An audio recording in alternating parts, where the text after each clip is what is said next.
એ વ્યક્તિને માથામાં ઇન્જરી છે ને હાથમાં ઘરડાઓના નિશાન છે, તો કદાચ દંડો અહીંયા લાગી ગયો હોય, ચાલો વિચારી શકીએ એકવાર, તો શું હાથમાં ઘરડા એ વ્યક્તિ જાતે પાડીને આવ્યો હશે?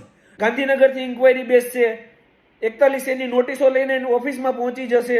જે ડિસિપ્લિનની જે ટ્રેનિંગ છે એ જાહેર જનતા લઈ છે કે પોલીસ કર્મચારીઓ લઈ છે? હું કંઈક બોલીશ તો કહેશો કે બોલે છે.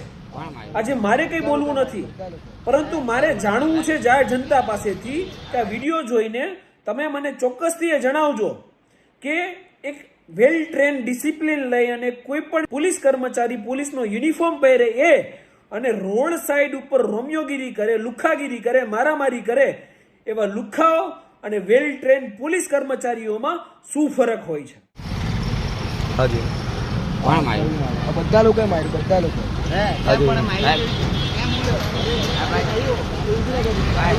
હવે વાત કરો ને ભાઈ, માર્યું ને તમે છોકરાએ.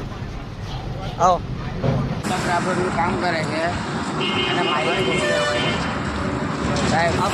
આ ભાઈને કોને મારી દેવાનું? જો ખાલી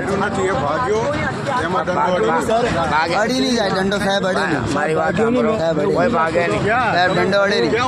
માર્યું કોને? માર્યું કોને? એમને તો વાગે નહીં આંખ પર.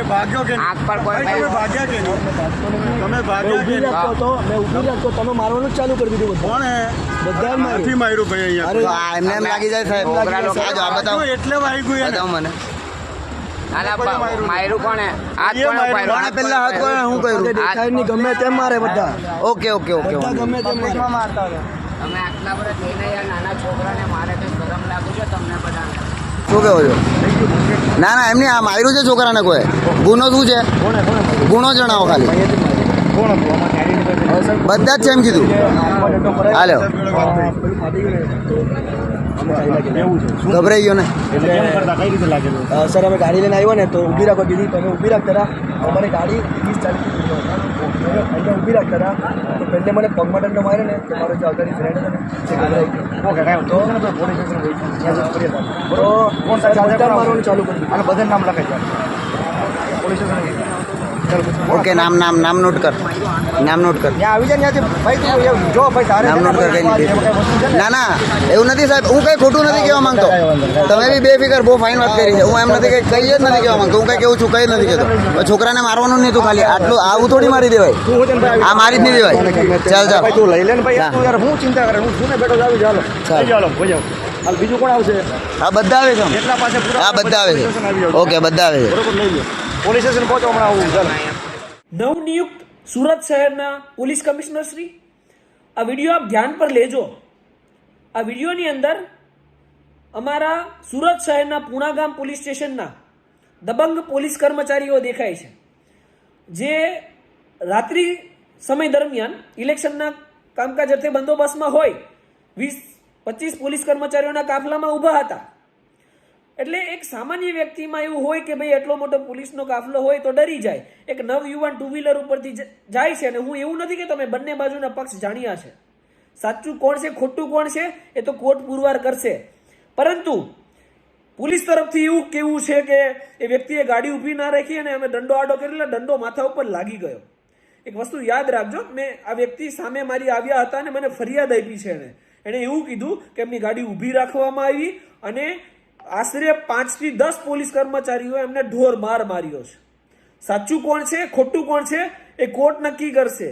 પરંતુ એક વસ્તુ યાદ રાખજો કે સામાન્ય જનતા છે ને એને ક્રાઇમ ફેબ્રિકેશન કરતા ના આવડે. એ વ્યક્તિને માથામાં ઇન્જરી છે ને હાથમાં ઘરડાઓના નિશાન છે, તો કદાચ દંડો અહીંયા લાગી ગયો હોય, ચાલો વિચારી શકીએ એકવાર, તો શું હાથમાં ઘરડા એ વ્યક્તિ જાતે પાડીને આવ્યો હશે? એટલી બુદ્ધિ એ સામાન્ય વ્યક્તિ ક્યારે કોઈ સંજોગોમાં વિચારી શકે? ક્યારેય ના વિચારી શકે. એટલે ફેબ્રિકેશનનો સબ્જેક્ટ એ પોલીસ કર્મચારીઓનો છે, એ જાહેર જનતાને ક્યારેય ના આવડે. એ કાયદો જાણતા નથી. એની પાસે જે સ્ટોરી હોય ને એ મે બી રિયલ સ્ટોરી હોય છે. કારણ કે ફેબ્રિકેશનનું કામ છે ને એ પોલીસ ડિપાર્ટમેન્ટનું છે, એ જાહેર જનતાનું નથી ને એમને ક્યારેય આવડવાનું પણ નથી. રાઈટ? અને હવે જો હું આ ઘટના ઉપર કંઈક બોલીશ ને એટલે મને ચોક્કસથી બ્લેમ કરવામાં આવશે કે આ પોલીસ વિશે આવું બોલે છે, આ પોલીસ વિશે તેવું બોલે છે. મારી ઉપર ઇન્કવાયરીઓ બેસાડી દેવામાં આવશે.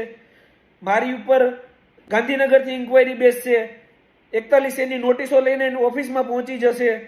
મને ઇનડાયરેક્ટલી ધમકાવવામાં આવશે કે તમે જાહેર જનતાનો અવાજ ના બનો. અરે ભાઈ, આ બધું કરવા કરતા મને માત્ર એટલું સમજાવો કે જે ડિસિપ્લિનની જે ટ્રેનિંગ છે એ જાહેર જનતા લે છે કે પોલીસ કર્મચારીઓ લે છે? વેલ ડિસિપ્લિન તમે થાવ છો, યોગ્ય વર્તણૂક જાળવવાની ટ્રેનિંગો તમે લો છો, તો સારું ગુડ કન્ડક્ટ, સારું ડિસિપ્લિન, આની ઉમ્મીદ આપણે કોની પાસેથી રાખી શકીએ? પોલીસ કર્મચારી પાસેથી કે જાહેર જનતા પાસેથી? જો સામાન્ય વ્યક્તિ ટુ વ્હીલર લઈને નીકળ્યો છે ને કંઈક એને નિયમનો નાના મોટો ભંગ કર્યો છે તો એને રીઢા ગુનેગારની જેમ મારવાનો હોય છે કે એને જે દંડ થતો હોય એ દંડ વસૂલ કરી એને જવા દેવાનો હોય છે, ના કે એની આને રોડ રસ્તા ઉપર મારપીટ કરવામાં આવે, જાહેર જનતાના માથા ફોડી નાખવામાં આવે. આની પહેલા પણ એક ઘટના ધ્યાને આવી છે જ્યારે એ વ્યક્તિ પોતાની યાદાશ ગુમાવી બેઠો છે અને આઈસીયુમાં છે. આ બીજી ઘટના છે જેમાં એક નવ યુવાનનું માથું ફોડી નાખ્યું તમે, અને પછી કહો છો દંડો અડી ગયો. આવા એક તોછલા બચાવ લો છો તમે તમારા પક્ષની અંદર. તમારે તમારા ડિસિપ્લિન કન્ડક્ટને એકવાર મેમરાઇઝ કરવાની જરૂર છે કે તમે શા માટે યુનિફોર્મ પહેરી રહ્યા છો. જાહેર જનતાની સુરક્ષા અને સલામતી માટે કે પછી જાહેર જનતાને આ રીતે હેરાન કરવા માટે? આ બાબતે આપણે કોર્ટમાં ન્યાયિક કાર્યવાહી કરીશું અને જેટલા પણ દોષી હશે ને એને એક પણ છોડવામાં નહીં આવે એને ખાતરી આપું છું. જય હિન્દ, જય સંવિધાન, ધન્યવાદ.